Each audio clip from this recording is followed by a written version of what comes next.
ఓం నమ శివాయ. ఓం శ్రీ మల్లికార్జునాయ నమ.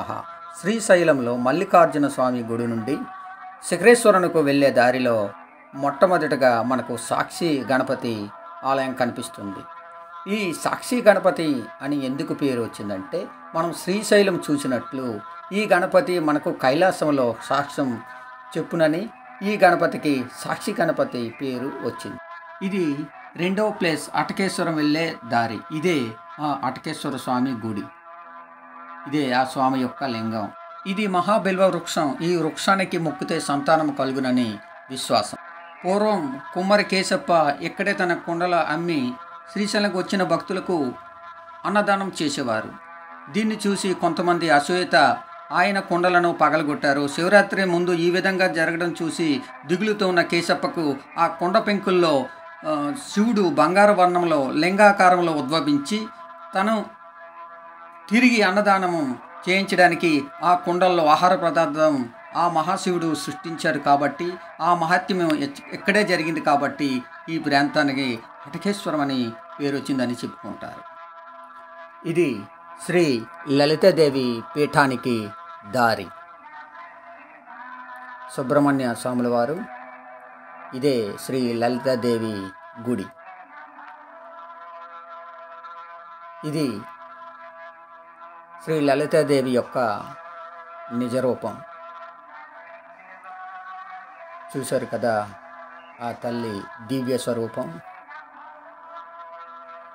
ఇదే ఆ లలితాదేవి. ఇక్కడ మనం ఏవైనా కోర్కెలతో ఈ విధంగా డబ్బుల్ని నిల్చోబెడతారు. దీనివల్ల మన కోరిక తీరుతాయని ఒక భక్తుల విశ్వాసం.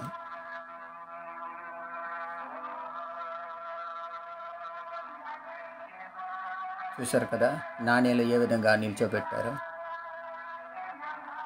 అభిషేకాలు,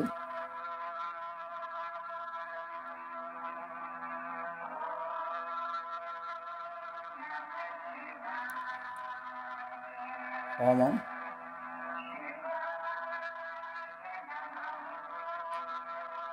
బయటికి రావడానికి దారి. ఇదే ప్లేస్ నుండి తిరిగి మనం పాలధార పంచదారకి వెళ్ళొచ్చు. సుమారు 200 మెట్లు దిగిన తర్వాత మనకు పాలధార పంచదార కలుస్తుంది. వెళ్ళే దారిలో ఇక్కడ శంకరాచార్యుల తపస్సు చేసిన ప్రదేశం ఇది.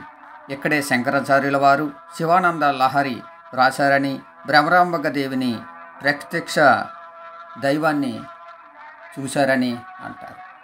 ఇదే ఆ పాలధార పంచదార. పాలధార పంచదార నీరు ఎక్కడి నుంచి వస్తుందో తెలియదు. శివుని యొక్క పాలం నుండే, అంటే ఆయన నుదుటి భాగం నుండే ఈ ధారలు వస్తున్నాయి. కాబట్టి దీన్ని పాలధారగా భక్తులు చెప్పుకుంటున్నారు. అదేవిధంగా పంచదార 5 దారులు దీంట్లో ఉన్నాయి. కాబట్టి దీనికి పంచదార అని అంటారు. బ్రహ్మధార, విష్ణుధార, రుద్రధార, చంద్రధార, దేవధారలుగా ఈ 5 దారులను భక్తులు పిలుస్తారు.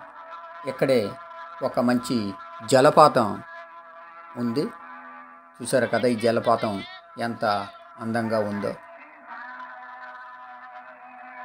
తర్వాత మేము ఈ పాలధార పంచదార నుంచి రిటర్న్ అయ్యేటప్పుడు దారిలో ఎన్నో పూజకు కావలసినటువంటి సామాన్లు ఉంటాయి, మనం కొనుక్కోవచ్చు. ఓం నమ శివాయ. ఇవే శ్రీశైలం నుండి శిఖరం 8 కిలోమీటర్లు ఉంటుంది.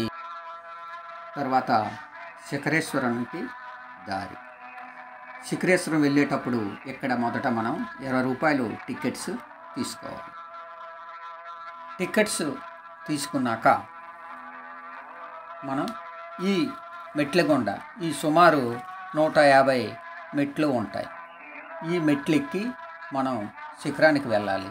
శ్రీశైల క్షేత్రంలో అన్ని కొండల కంటే ఈ శిఖరమే ఎత్తులో ఉంది. కాబట్టి దీనికి శిఖరేశ్వరం అనే పేరు కూడా వచ్చింది.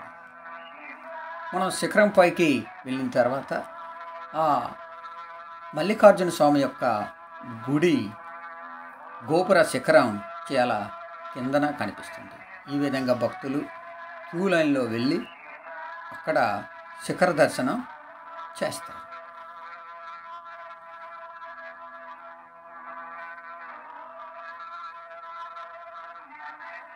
చూసారా ఈ చరణందిని తిప్పుతూ ఆ మల్లికార్జున స్వామి గుడి వైపు తిప్పి 2 కొమ్ముల గుండా ఆ మల్లికార్జున స్వామి యొక్క శిఖరాన్ని చూసినట్లయితే పునర్జన్మ ఉండదని భక్తుల విశ్వాసం. ఇదే ఆ శిఖరేశ్వర స్వామి ఆలయం. ఓం నమ శివాయ. ఇది ఆ స్వామివారి యొక్క లింగం. భక్తుల యొక్క మనసు కూడా ఈ విధంగా చంచలం లేకుండా స్థిరంగా ఉండాలని, తమ కోరికలు స్థిరంగా ఉండాలని ఈ విధంగా రాళ్ళు పేరుస్తారని ఇక్కడి విశ్వాసం. ఓం నమ శివాయ.